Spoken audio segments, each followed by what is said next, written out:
Siphinde sinibingelele kwikhaya TV2. Wena-ke uqalayo ukungena kuleli khasi, siyacela ukuba ucofe ibhathini usubscribe khona uzohlezi uyithola iy'ndaba njengoba zinjalo. I-MK Party itheleke eGoli izolo lapho izoxazulula khona izinkinga zokuxhashazwa kwabasebenzi ngenhloso yokuthi abasebenzi babe nemisebenzi engcono. Umfundisi uNgcobo ohola i-MK Labour Desk bazobe behlangene naye. Awumuzwe-ke ezikhulumela ngokwakhe. Sigalelekile eGauteng, sigaleleke izolo. Namhlanje besihlangene ne-task team elidwa umfowethu uGumede. Kusasa sizobe sihlangene nabo bonke abasebenzi baseGauteng ekade bekhalela ukubona uBishop uNgcobo uku-address ama-issues abasebenzi, abanye ama-cleaner, abanye ama-security, abanye yilokhu nalokhu. Kusasa-ke si-available, sikhona khona la esenta enkabeni yeJohannesburg. Ngizocela ngala ngino mfowethu okuyena oconvener iGauteng kwi-MK Labour Desk, umfowethu uGumede. Yeye amandla abantu tikitela mkhonto tikitela ya hayi sasa sithi bonke abantu abaphume ngomningi babo laba kade besikhalela kakhulu bebona umsebenzi omuhle obuwenzeka eKZN province. uBishop usezowafika ke nathi manje usazosilekelela ngapha eGauteng ngoba maningi kakhulu ama-pressing issues abasebenzi kuwo wonke ama-province. Besikade sise Limpopo nakhona bajabule kakhulu ukuthi sikwazile ukuthi si-attende i-issue yama-Labour Desk. So manje nala eGauteng sithi abazokwazi ukuthi kusasa baphumelele ngobuningi babo. Siyabonga kakhulu, asibambisaneni.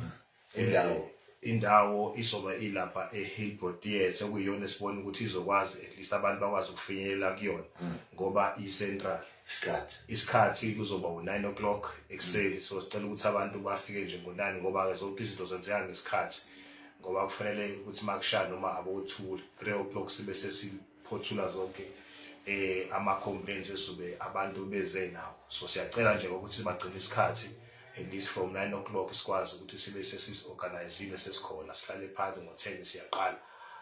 Then-ke masishambe kushaya 3 sesiqedile. Siyacela-ke bafowethu ukuthi singabi late. Siyabonga amandla. No-ke siyabonga kakhulu kuyeyeye comrades.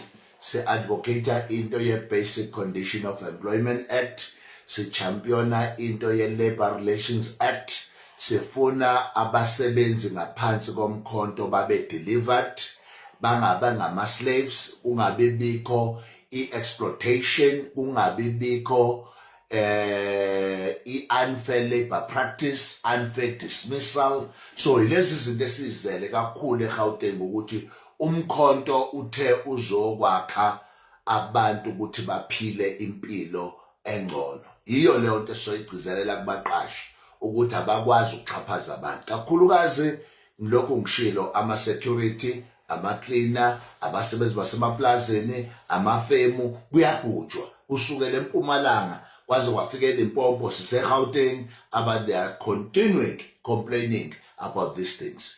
It's time ukuthi lezi zinto ziphele finish. Siphethe abameli behind us, siphethe ama-unionists, siphethe ama-shop steward, and sifuna umuntu ozosebenza nomkhonto azi ukuthi akuziwe ukuzodlalwa la.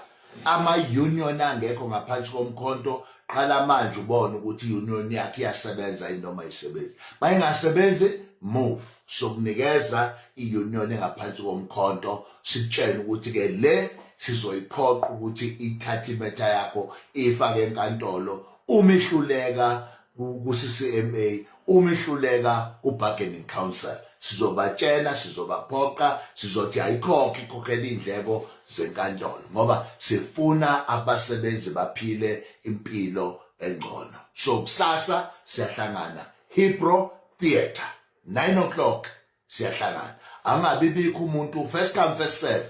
Uma ufuna udaba lakho lisheshe lilalelwe, yenza sure sizobe sinesithangami la uzobuchaza khona udaba lakho bese thina siyaqala siyakutshela ukuthi ke sizothatha yiphi imigudu wena sidinga yiphi information kuwe esokwazi ukuqhubeka ngayo. So yilokho nje ke ma comrade nabafisa nje ukuthi bajoin ama unions ethu basithinte basho ukuthi simena ngikule sector ngicela ninginikeze iunion engizokwazi ukuyijoina sizoba sonke ndawonye amandla viva rap to viva.